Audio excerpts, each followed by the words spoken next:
दुनिया के सबसे पुराने लोकतंत्र में हिंसा की ऐसी विभत्स तस्वीर कोई अजूबा नहीं है। हर बार शूट आउट, हर बार हथियारों पर नियंत्रण की बात, लेकिन सब ढाक के 3 पार। भयंकर शूट आउट के इतिहास के बावजूद हथियार बंद होने की चाहत लोगों के मन में घट नहीं रही। और ये सब अमेरिका में राष्ट्रपति चुनाव के मतदान के बीच हो रहा है। हथियार खरीदने की जबरदस्त होड़ मची हुई है। अमेरिका के कई राज्यों में बंदूकों की बिक्री 80% तक बढ़ गई। पेंसिल्वेनिया, मिशिगन और विस्कॉन्सिन जैसे स्विंग वाले राज्यों में बिक्री सबसे ज्यादा है।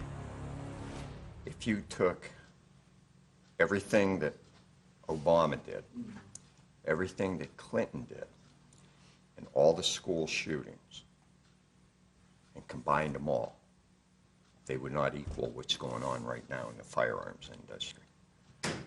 That's how much greater this is this time. हथियारों के प्रति लगाव का अंदाजा इसी से लगाइए कि आबादी के मुकाबले अमेरिकी लोगों के पास हथियारों की संख्या ज्यादा है।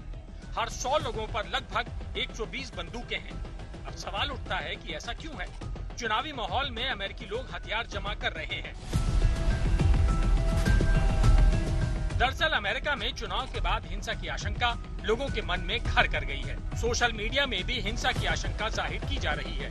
इस बात के कयास लगाए जा रहे हैं कि पोस्टल बैलेट के चलते चुनाव परिणाम आने में देरी हो सकती है। ऐसी स्थिति में दोनों दलों के समर्थकों के बीच हिंसक प्रतिक्रिया सामने आ सकती है।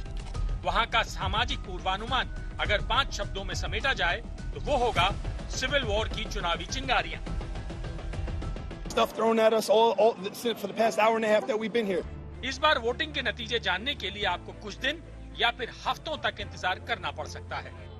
ऐसा इसलिए है क्योंकि अमेरिका में वोटिंग डे से पहले पोस्टल बैलेट से वोटिंग की भी व्यवस्था है। इसके नियम अमेरिकी राज्यों में अलग अलग हैं। हर राष्ट्रपति चुनाव में पोस्टल बैलेट से वोट पड़ते रहे हैं, लेकिन कोविड-19 के साए में हुए चुनाव में लगभग 100 मिलियन यानी 10 करोड़ के करीब पोस्टल वोट पड़ चुके हैं।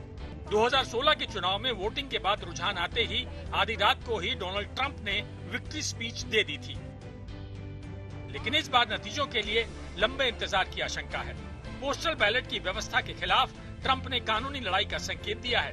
ट्रंप की इस आपत्ति ने भी उनके समर्थकों को आक्रोशित किया है।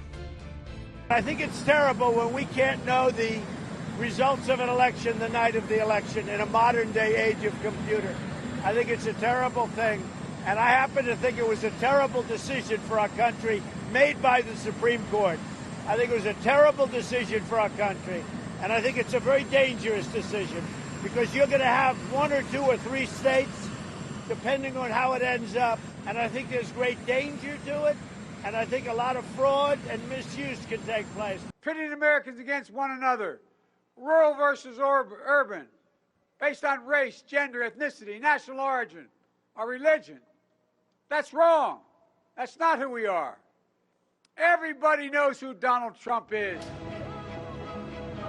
अमेरिका में इस बात की भी आशंका जाहिर की जा रही है कि अगर जो बाइडेन ने ट्रंप को चुनावी मात दे दी तो क्या सत्ता का ट्रांसफर शांतिपूर्ण होगा। इसके अलावा अश्वेत और श्वेत वर्गों के बीच हिंसक टकराव का भी डर जताया जा रहा है। अमेरिकी लोग अब अपनी संपत्तियों को ऐसी हिंसा से बचाने के लिए सुरक्षा इंतजाम कर रहे हैं। अमेरिकी चुनाव में मतदान शुरू हो चुका है, वोटिंग शुरू हो चुकी है। इस बार काफ़ी आशंका है कि हो सकता है हिंसा हो, और इस वजह से जैसे कि आप देख सकते हैं इस तरह से दुकानों में और बिजनेसेस ने अपने बाहर इस तरह के गत्ते या फिर वुड लगा दिया है।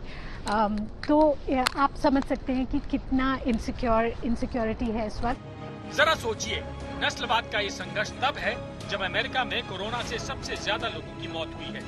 यहाँ करोड़ों लोगों की नौकरियां गई हैं। दुनिया का सबसे ताकतवर मुल्क और सबसे पुराना लोकतंत्र आज भी नस्लवाद से आजाद नहीं हुआ है। वॉशिंगटन से प्रतीक्षा गिल्डियाल के साथ अभिरूप सेन, टेक्सास आज तक।